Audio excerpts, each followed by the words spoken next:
कि आपने भगवान के भक्त का अपराध किया है, तो ये जरूर आपको वहां से बचना चाहिए। क्योंकि ऐसा व्यक्ति जो भगवान के भक्त का द्रोह, उसका संग कभी मत कीजिए, क्योंकि ये आपकी जिंदगी को, क्योंकि उसका संग करके आप भी द्रोह में पड़ जाओगे।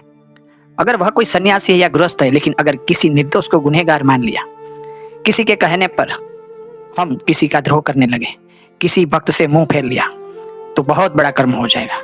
और फिर तुम यह चाहते हो कि तुम सुखी हो जाओगे, बहुत बड़ी भूल है।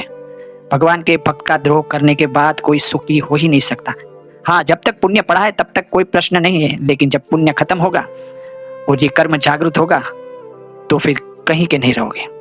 आप देख लो ना, दो व्यक्ति है, एक व्यक्ति सबकी भूल निकाल रहा है, अरे इसको बोलना नहीं आता, अरे ये काम कर रहा है, अरे ये गलत है, इसकी दृष्टि खराब है, इसके साथ मत बोलो, इसने पाप किया, ये गलत हो गए, अरे भगवान से भी बड़े हो गए, अरे भगवान तो एक वेश्या को भी अपने भक्त बना लेते हैं, अरे अजामिल को भी उसने अपना भक्त बना लिया और अपने परम धाम में ले गए। तो आप कहाँ जज हो गए हो कि आप किसी को भी कोई भी दंड दे सकते हो, किसी की निंदा करवा सकते हो, हैं? भक्तों के अंदर अंदर द्रोह की भावना जगा रहे हो और आप अपने आप को भक्त मान रहे हो।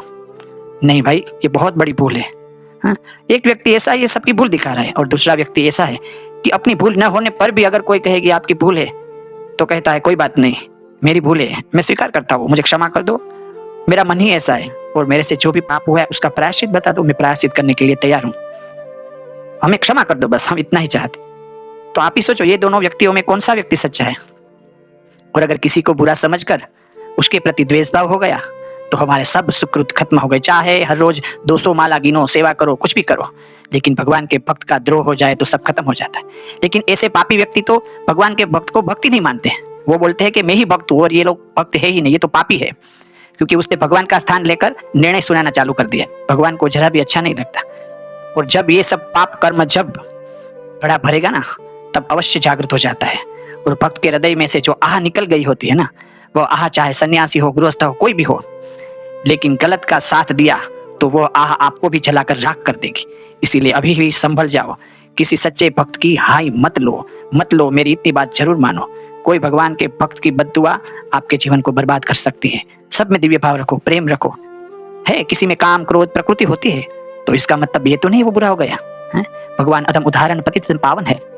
और जो चाड़ी फूकता रहता है सबके, अरे ये वो है, तो ऐसी बात तो संतों को भी नहीं सुननी चाहिए और गृहस्थों को भी नहीं सुननी चाहिए।